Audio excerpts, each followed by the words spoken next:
آج کل hot topic ہے پیشاب کی نالی کا سکڑ جانا. یہ کتنے مریض ہیں اس کے اور کیا یہ کوئی بیماری ہے؟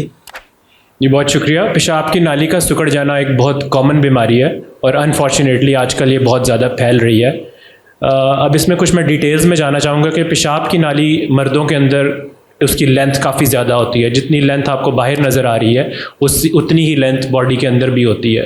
تو باہر سے جو لینتھ ہوتی ہے اس میں بھی سکڑاؤ ہو سکتا ہے اور اندر والی لینتھ میں بھی سکڑاؤ ہو سکتا ہے. اور اس بیماری کو میڈیکل ٹرم میں یوریتھرل سٹرکچر کہتے ہیں اور یہ بڑی انفارچونیٹ بیماری ہے. اگر کسی کو ہو جائے تو اس کا پرماننٹ ٹریٹمنٹ نہ کیا جائے تو یہ بار بار مریض کے ہوتی رہتی ہے اور اس کو بار بار تنگ کرتی ہے. اچھا ڈاکٹر صاحب، اس میں علامات کیا ہیں؟ مطلب ایک عام آدمی جو ہے، عام جو مریض ہے، اس کو کیسے پتہ چلے گا کہ میری جو ہے پیشاب کی نالی سکڑ رہی ہے؟ جی بہت اچھا سوال ہے. اس میں مریض کو جو علامات ہوں گی ان میں یہ ہے کہ اس کو پیشاب کرتے ہوئے زور لگانا پڑتا ہے. جب وہ پیشاب کر لیتا ہے تو اس کا مثانہ ٹھیک سے خالی نہیں ہوتا، اس کی دھار آہستہ آہستہ باریک ہوتی جاتی ہے یا اس کو ٹوٹ ٹوٹ کے پیشاب آتا ہے اور وہ کہتا ہے کہ مجھے قطرے قطرے پیشاب آ رہا ہے اور بار بار پیشاب کرنے کی حاجت ہوتی ہے. یہ صرف جو ہے وہ اولڈ ایج کی بیماری ہے یا بوڑھوں کی بیماری ہے؟ یہ جوانی میں بھی ہو سکتا ہے؟ جی یہ ایکچولی جوانی میں یہ زیادہ کامن ہے کیونکہ جو اس کی ریزنز ہیں پیشاب کی نالی سکڑنے کی وہ جوانی میں زیادہ کامن ہے. فار ایگزامپل اس کی جو موسٹ کامن ریزن ہے وہ سیکشولی ٹرانسمیٹڈ ڈیزیز ہے اور اس میں پیشاب کی نالی کے انفیکشن کی وجہ سے پیشاب کی نالی کئی جگہ سے سکڑ سکتی ہے. اب سکڑاؤ جو ہے وہ ڈپینڈ کرتا ہے کہ وہ کتنی جگہ سے سکڑی ہوئی ہے. کیا پوری نالی سکڑی ہوئی ہے، ایک خاص حصے میں سکڑی ہوئی ہے، اس کی لینتھ کتنی ہے اور کتنے مطلب اس کا ڈائیمیٹر کتنا ہے، کتنی حد تک وہ سکڑی ہوئی ہے. کیا مریض کو بالکل پیشاب نہیں آ رہا، پیشاب بالکل بند ہو گیا ہے یا وہ تھوڑا بہت پیشاب کرنے کے قابل ہے. تو یہ علامات دیکھتے ہوئے مریض کے ٹیسٹ کروائے جاتے ہیں اور اس کے مطابق اس کا علاج کرنا چاہیے. اچھا ڈاکٹر صاحب، اس میں جو ہے وہ نقصانات کیا کیا ہو سکتے ہیں؟ اگر آپ کی پیشاب کی نالی سکڑی ہوئی ہے تو اس کا کیا نقصان ہو سکتا ہے؟ یہ بہت اہم سوال ہے اور لوگ پیشاب کی نالی جب سکڑ جائے اس کا ٹریٹمنٹ بڑا ڈیلے کر دیتے ہیں کیونکہ ان کے خیال میں اس کے کوئی خاص نقصانات نہیں ہیں. نہیں ڈاکٹر صاحب، اس میں تو لوگوں کو عام طور پہ پتہ ہی نہیں چلتا نا. پہلے تو یہ ہے کہ علامات آپ نے بتا دیں، لیکن یہ ہے کہ ان کو پتہ ہی نہیں چلتا تو وہ اس علاج کہاں سے کرائیں گے؟ پیشاب کی علامات جب ان کو یہ ظاہر ہوں جیسے میں نے پہلے بتائی ہیں تو ان کو ضرور اپنے ڈاکٹر کو دکھانا چاہیے. اس کے جو نقصانات، جو لانگ ٹرم نقصانات ہیں، وہ نقصانات بہت irreversible ہے. مطلب اگر وہ نقصان ہو جائے کسی کو تو وہ واپس نہیں آ سکتے. مثلاً ان کے گردے فیل ہو سکتے ہیں پرماننٹلی اور پھر وہ ڈائلیسس پہ بھی جا سکتے ہیں. اس کے علاوہ ان کا مثانہ جو ایک موٹر کا کام کرتا ہے، پیشاب کی نالی بیسیکلی ایک راستہ ہے اور پیچھے آپ کی جو موٹر کا کام کرتا ہے وہ مثانہ ہے. تو مثانہ جب ایک بلاکیج کے اگینسٹ پریشر لگاتا رہتا ہے اپنی ساری زندگی تو ایونچولی مثانہ خراب ہو جاتا ہے. اور جب مثانہ خراب ہو جائے تو اس کا ٹریٹمنٹ کوئی بھی خاص ممکن نہیں ہے.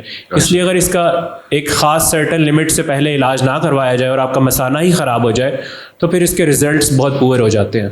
کیا ڈاکٹر صاحب یہ جو بار بار پیشاب کا آنا ہے یہ بھی اس کی علامت ہے یا اس کے لیے کوئی اور بھی آپ کو جو ہے نا ورک اپ کرنا چاہیے؟ جی ینگ ایج میں جو جیسے میں نے بتایا کہ پیچھے ایک موٹر ہے اور آگے راستہ پیشاب کی نالی ہے، تو راستے کے اندر صرف دو ہی رکاوٹیں ہو سکتی ہیں. ایک آپ کی پیشاب کی نالی تنگ ہو سکتی ہے اور بوڑھی عمر میں 50 سال سے زیادہ لوگوں میں پروسٹیٹ کے مسئلے ہو سکتے ہیں. تو جب بھی کوئی ینگ پیشنٹ پیشاب کے مسائل کے ساتھ ہمارے پاس آئے تو ہمارا پہلا ڈفرینشیل ڈائگنوسس یوریتھرا یا پیشاب کی نالی کا سکڑاؤ ہی ہوتا ہے. اچھا ڈاکٹر صاحب، کیا جو ہے وہ جو غدود ہیں یا جو مثانے کے غدود ہیں اور پیشاب کی نالی تنگ ہونا، کیا یہ دونوں ڈفرینٹ چیزیں ہیں؟ جی بالکل، یہ ڈفرینٹ چیزیں ہیں. لوگ اس کو کنفیوز کرتے ہیں. مثانہ کے غدود جو ہے وہ پیشاب کی نالی کے صرف ایک حصے کے ارد گرد ہوتا ہے اور باقی پیشاب کی نالی کے جو 3 حصے ہیں وہ ان کے ارد گرد کوئی اور چیز نہیں ہوتی اور ان کے اندر صرف ایک ہی ایشو ہو سکتا ہے، وہ یہی ہے کہ اس کی پیشاب کی نالی سکڑ سکتی ہے، وہ تنگ ہو سکتی ہے اور اس کی وجہ سے پیشاب کے مسائل ہو سکتے ہیں. خصوصاً جوان لوگوں میں جن کی عمر 50 سال سے کم ہے ان کے اندر غدود کے مسائل نہیں ہوتے. مثانے کے غدود کے مسائل عموماً 50 سال کی عمر کے بعد ہی ظاہر ہوتے ہیں. تو اگر ینگ پیشنٹس کو یہ جو مسائل ہیں جو میں نے آپ کو بتائے ہیں ان کو ظاہر ہو رہے ہوں تو ان کو ضرور دیکھنا چاہیے کہ اس کی وجہ کیا ہے. مثلاً کون کون سے مسائل؟ فار ایگزامپل میں آپ کو ایک مثال سے یہ سمجھا سکتا ہوں کہ میرے پاس ایک پیشنٹ آیا جس کو بار بار پیشاب کا انفیکشن ہو رہا تھا اور وہ ینگ پیشنٹ تھا 22 سال کا. اب عموماً مردوں کے اندر بار بار پیشاب کا انفیکشن نہیں ہونا چاہیے. اگر اس کو انفیکشن ہو رہا ہے تو میرا خیال ہے وہ ڈاکٹر سے بھی زیادہ اچھا علاج کر سکتا ہے. ہر دفعہ وہ ڈاکٹر کے پاس جاتا ہے, وہ اسے ایک اینٹی بایوٹک دے دیتا ہے. ڈاکٹر سے زیادہ اینٹی بایوٹک اسے پتہ لگ جاتی ہیں 4 سالوں میں. لیکن اس کا انڈر لائن کاز کو فائنڈ آؤٹ کرنا ضروری ہے. اور ایسے مریضوں کو جب بھی آپ under line cause find out کریں تو ینگ پیشنٹس میں پیشاب کی نالی سکڑ جانا ہی بار بار انفیکشن کا مطلب ریزن ہوتا ہے. ڈاکٹر صاحب, نالی سکڑ جانا, اس سے انفیکشن کا کیا تعلق ہے؟ یہ بہت اچھا سوال ہے. جب اللہ تعالیٰ نے جو نیچرل میکانزم رکھا ہوا ہے وہ یہ ہے کہ آپ کا مثانہ, ایک مرد کے اندر جو مثانے کے اندر پیشاب کی کوانٹٹی آ سکتی ہے وہ 300 سے 400 ml تک آتی ہے. اور جب وہ پیشاب کر لیتے ہیں, حاجت کر لیتے ہیں پوری, تو ان کا مثانہ بالکل خالی ہو جاتا ہے. لیکن اگر وہ پیشاب کریں اور ان کا پیشاب کی نالی تنگ ہو تو پیچھے پیشاب بچ جاتا ہے. فار ایگزامپل اگر ان کا 400 ml پیشاب تھا اور 100 ml پیچھے بچ گیا ہے تو یہ ایسے ہی ہے جیسے پانی ایک جگہ کھڑا ہو جائے اور وہ گندا ہو جاتا ہے, اس میں بدبو آنے لگ جاتی ہے.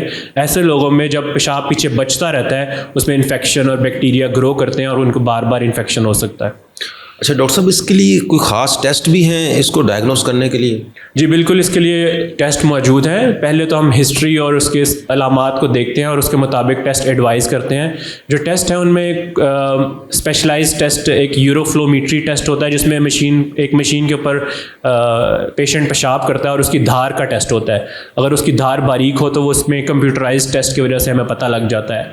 پھر اس کے مزید ٹیسٹ ہوتا ہے جو ایکس رے والا ٹیسٹ ہوتا ہے, اس میں ہم دیکھتے ہیں اس کی پیشاب کی نالی کتنی تنگ ہے اور کتنی لینتھ میں تنگ ہے, اور یہ ساری چیزیں دیکھتے ہوئے پھر ہم اس کا علاج ایڈوائز کر سکتے ہیں. اچھا ڈاکٹر صاحب, آپ تو انگلینڈ سے ٹرینڈ ہیں اور آپ کی ساری ٹریننگ انگلینڈ کی ہے, کیا پاکستان میں یہ مشینری ہے یہ ٹیسٹ کرنے والی؟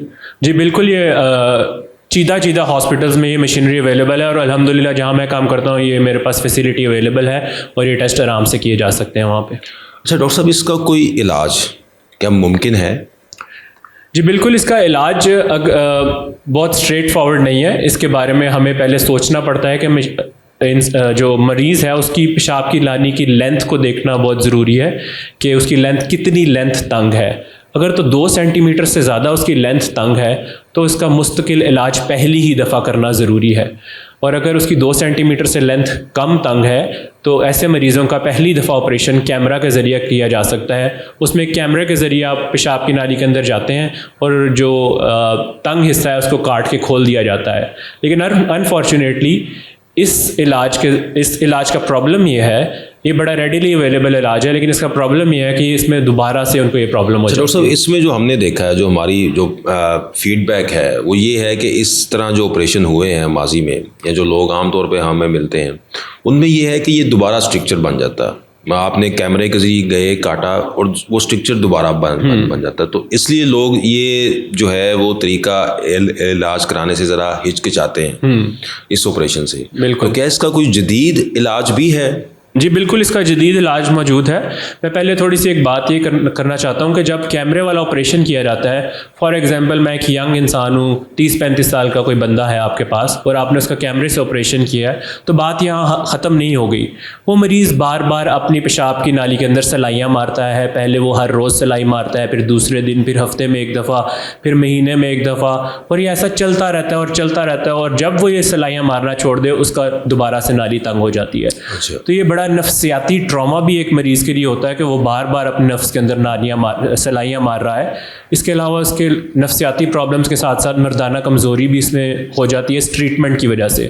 تو اس کا جدید علاج جو ہے وہ یوریتھروپلاسٹی اسے کہتے ہیں, اور اس میں آپ جو نالی کا تنگ والا حصہ ہے اس کو انٹائرلی نکال کے ادھر ایک نیا پیشاب کی نالی بنا دیتے ہیں. تو اس میں یہ ہوتا ہے جب آپ ایک دو نالی کا تنگ حصہ نکال دیتے ہیں اور نئی نالی بنا دیتے ہیں تو وہ دوبارہ سے آپ کو یہ مرض نہیں ہوتا. ڈاکٹر صاحب, میں جب یہ ریسرچ کر رہا تھا تو میں ڈھونڈ رہا تھا کہ ایسا کوئی کمپیٹنٹ سرجن ملے. تو کافی ساری جب ہم نے ریسرچ کی تو پتہ چلا کہ آپ ہمیں بڑی مشکل سے ملے ہیں. تو یہ بتائیے کہ یہ آپریشن کتنا خطرناک ہے اور یہ کیا سکسیزفل ہے, کیونکہ آپ کا سکسیس ریٹ میں نے دیکھا بہت زیادہ. جی بالکل جی، میں نے الحمدللہ میں پاکستان کا پہلا یورولوجسٹ ہوں جس نے اس میں انگلینڈ سے فیلوشپ کی ہے. پاکستان میں کوئی اور یورولوجسٹ نہیں ہے جس نے انگلینڈ میں اس ڈیزیز میں فیلوشپ کی ہے. تو میں تقریباً 14 ماہ اسی ڈیزیز کا ٹریٹمنٹ کرتا رہا ہوں اور تقریباً ہم نے 2500 سے زیادہ کیس وہاں پہ کیے ہیں پچھلے 10 سالوں میں. اور اس کے ڈیٹا کے مطابق 20 سے 25 سال کی جو اس کا ڈیوریشن ہے اس میں 99% سکسیس ریٹ ہے, صرف 1% فیلئر ریٹ ہے when done in good hands. مطلب جو سرجن جس کو یہ کام کرنا آتا ہے اگر وہ یہ آپریشن کرے تو اس کا 99% سکسیس ریٹ ہے 20 سے 25 سال کے لیے. تو لہٰذا یوریتھروپلاسٹی اب پاکستان میں بھی ہونا شروع ہو گئی ہے. جی بالکل, اب یوریتھروپلاسٹی اویلیبل ہے.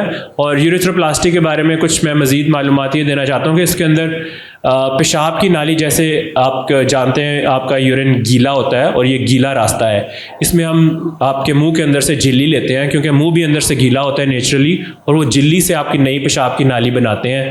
اور جب وہ گیلی ایریا میں لگاتے ہیں تو وہاں پہ ایڈجسٹ ہو جاتی ہے اور دوبارہ آپ کو اسٹرکچر نہیں بنتا. تو ڈاکٹر صاحب جہاں سے آپ لیتے ہیں منہ سے, یعنی کہ وہ جھلی آپ نے کاٹی, وہاں پہ تو کوئی نقصان نہیں ہوتا؟ جی بالکل, یہ بڑا اچھا سوال ہے. لوگوں کا بڑا یہ کنسرن ہوتا ہے کہ جب منہ سے جھلی لیں گے تو اس کا نقصان نہیں ہوگا.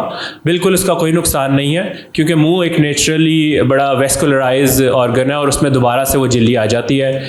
آپ کو صرف یہ محسوس ہوتا ہے جیسے کہ کسی کو چھالا نکلا ہو منہ میں اور وہ کچھ ہفتے کے بعد وہ ٹھیک ہو جاتا ہے, تو اتنا سا درد یا اتنا سا پرابلم مریض کو فیس کرنا پڑتا ہے اور ایک آدھے ہفتے کے اندر وہ بالکل منہ ان کا ٹھیک ہو جاتا ہے. لہٰذا جن کی پیشاب کی نالی سکڑی ہوئی ہے اب ان کو پریشان ہونے کی ضرورت نہیں ہے. ڈاکٹر اسامہ گھمن صاحب جو ہیں وہ پاکستان میں آ چکے ہیں. بہت شکریہ, تھینک یو ویری مچ.